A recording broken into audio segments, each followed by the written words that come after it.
ಗಜಪಯಣ ಇವತ್ತು ಗಜಪಯಣ ನಮ್ಮ ವಿಶ್ವಪುರ ತಾಲೂಕಿನ ವೀರ ಹೊಸನಹಳ್ಳಿಯಿಂದ ಅರಮನೆಗೆ ಮೈಸೂರಿನ ಅರಮನೆಗೆ ಪ್ರಾರಂಭ ಆಗುತ್ತೆ.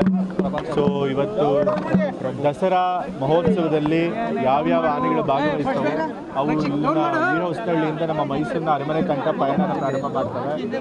ಅಭಿಮನ್ಯು ಆನೆ ಏನು 25 ವರ್ಷಗಳಿಂದ ಸುಮಾರು 6 ಬಾರಿ ಚಾಮುಂಡೇಶ್ವರಿ ದೇವಿಯ ಅಂಬಾರಿಯನ್ನು ಹೊತ್ತು ಇವತ್ತು ಅದು ನಿವೃತ್ತಿ ಹೊಂದ್ತಾ ಇದೆ. ಸೊ ಹಾಗೆ ಇವತ್ತು ಅಭಿಮನ್ಯು ನಾವು ಬೀಳ್ಕೊಡುಗೆ ಮತ್ತು ವಿದಾಯ ಮಾಡುವಂಥ ಕಾರ್ಯಕ್ರಮ ಇಟ್ಕೊಂಡು ನಂತರ ಹೊಸದಾಗಿ ಬಂದಿರೋ ಆನೆಗಳಿಗೆ ಅವು ಗಜಪಯಣಕ್ಕೆ ಚಾಲನೆ ಇಲ್ಲ. ಅಂಬಾರಿಗೆ ಯಾವ ಆನೆ ಹೋಗಬೇಕು ಅಂತ ಇನ್ನೂ ಫಿಕ್ಸ್ ಆಗಿಲ್ಲ. ಕೆಲವು ಆನೆಗಳನ್ನು ಗುರುತಿಸ್ಕೊಂಡಿದ್ದಾರೆ.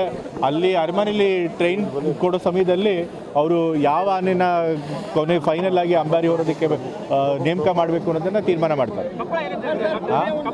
ಕಂಬಳ ಇರುತ್ತೆ ಖಂಡಿತ. ಈ ಸರಿ ಮುಖ್ಯಮಂತ್ರಿಗಳು ಕಂಬಳ ಮಾಡಬೇಕು ಅಂತ ಹೇಳಿ ಸೂಚನೆ ಕೊಟ್ಟಿದ್ದಾರೆ. ಸೊ ಹಾಗೆ ಕಂಬಳ ನಡೆಯುತ್ತೆ. ಕಂಬಳ ಅಲ್ಲಿ ನಮ್ಮ ಸೈಕಲ್ ವೆಲೋಡ್ರೋಮ್ ಮಾಡಬೇಕು ಅಂತಿದೀವಲ್ಲ ಆ ಜಾಗದಲ್ಲಿ ನಡೆಯುತ್ತೆ.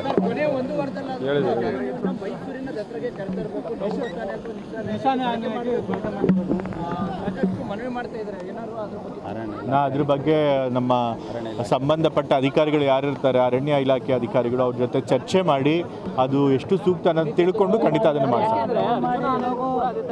ಹೌದಾ, ಹಿಂದೆ ಕೊಟ್ಟಿದ್ದಾರೆ. ಸೊ ಖಂಡಿತ ಹಾಗೆ ಅಧಿಕಾರಿಗಳ ಹತ್ರ ಮಾತನಾಡಿ ಆ ವ್ಯವಸ್ಥೆ ಕೂಡ ಮಾಡೋ ಪ್ರಯತ್ನ ಮಾಡ್ತೀವಿ. Thank you. ಗಜಪಯಣ ಇವತ್ತು ಗಜಪಯಣ ನಮ್ಮ ವಿಶ್ವಪುರ ತಾಲೂಕಿನ ವೀರ ಹೊಸನಹಳ್ಳಿಯಿಂದ ಅರಮನೆಗೆ ಮೈಸೂರಿನ ಅರಮನೆಗೆ ಪ್ರಾರಂಭ ಆಗುತ್ತೆ. ಸೊ ಇವತ್ತು ದಸರಾ ಮಹೋತ್ಸವದಲ್ಲಿ ಯಾವ್ಯಾವ ಆನೆಗಳು ಭಾಗವಹಿಸ್ತವೆ ಅವು ವೀರ ಹೊಸನಹಳ್ಳಿಯಿಂದ ನಮ್ಮ ಮೈಸೂರಿನ ಅರಮನೆ ತನಕ ಪಯಣನ ಪ್ರಾರಂಭ ಮಾಡ್ತವೆ. ಅಭಿಮನ್ಯು ಆನೆ ಏನು 25 ವರ್ಷಗಳಿಂದ ಸುಮಾರು 6 ಬಾರಿ ಚಾಮುಂಡೇಶ್ವರಿ ದೇವಿಯ ಅಂಬಾರಿಯನ್ನು ಹೊತ್ತು ಇವತ್ತು ಅದು ನಿವೃತ್ತಿ ಹೊಂದ್ತಾ ಇದೆ. ಸೊ ಹಾಗೆ ಇವತ್ತು ಅಭಿಮನ್ಯು ನಾವು ಬೀಳ್ಕೊಡುಗೆ ಮತ್ತು ವಿದಾಯ ಮಾಡುವಂಥ ಕಾರ್ಯಕ್ರಮ ಇಟ್ಕೊಂಡು ನಂತರ ಹೊಸದಾಗಿ ಬಂದಿರೋ ಆನೆಗಳಿಗೆ ಅವು ಗಜಪಯಣಕ್ಕೆ ಚಾಲನೆ ಇಲ್ಲ. ಅಂಬಾರಿಗೆ ಯಾವ ಆನೆ ಹೋಗಬೇಕು ಅಂತ ಇನ್ನೂ ಫಿಕ್ಸ್ ಆಗಿಲ್ಲ. ಕೆಲವು ಆನೆಗಳನ್ನು ಗುರುತಿಸ್ಕೊಂಡಿದ್ದಾರೆ.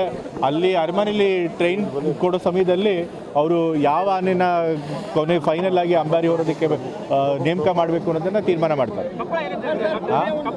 ಕಂಬಳ ಇರುತ್ತೆ ಖಂಡಿತ. ಈ ಸರಿ ಮುಖ್ಯಮಂತ್ರಿಗಳು ಕಂಬಳ ಮಾಡಬೇಕು ಅಂತ ಹೇಳಿ ಸೂಚನೆ ಕೊಟ್ಟಿದ್ದಾರೆ. ಸೊ ಹಾಗೆ ಕಂಬಳ ನಡೆಯುತ್ತೆ.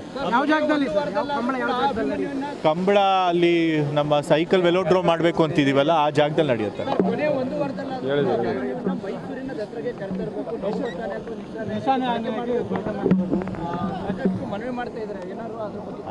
ಅದ್ರ ಬಗ್ಗೆ ನಮ್ಮ ಸಂಬಂಧಪಟ್ಟ ಅಧಿಕಾರಿಗಳು ಯಾರಿರ್ತಾರೆ, ಅರಣ್ಯ ಇಲಾಖೆ ಅಧಿಕಾರಿಗಳು, ಅವ್ರ ಜೊತೆ ಚರ್ಚೆ ಮಾಡಿ ಅದು ಎಷ್ಟು ಸೂಕ್ತ ಅನ್ನೋದು ತಿಳ್ಕೊಂಡು ಖಂಡಿತ ಅದನ್ನು ಮಾಡ್ತಾರೆ.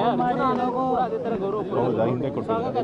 ಸೊ ಖಂಡಿತ ಹಾಗೆ ಅಧಿಕಾರಿಗಳ ಹತ್ರ ಮಾತನಾಡಿ ಆ ವ್ಯವಸ್ಥೆ ಕೂಡ ಮಾಡೋ ಪ್ರಯತ್ನ ಮಾಡ್ತೀವಿ. Thank you. ಹೆಚ್ಚಿನ ವಿಡಿಯೋಗಳಿಗೆ ಪ್ರತಿಧ್ವನಿ ಯೂಟ್ಯೂಬ್ ಚಾನೆಲ್ ಸಬ್ಸ್ಕ್ರೈಬ್ ಮಾಡಿ, ಬೆಲ್ ಐಕಾನ್ ಕ್ಲಿಕ್ ಮಾಡಿ.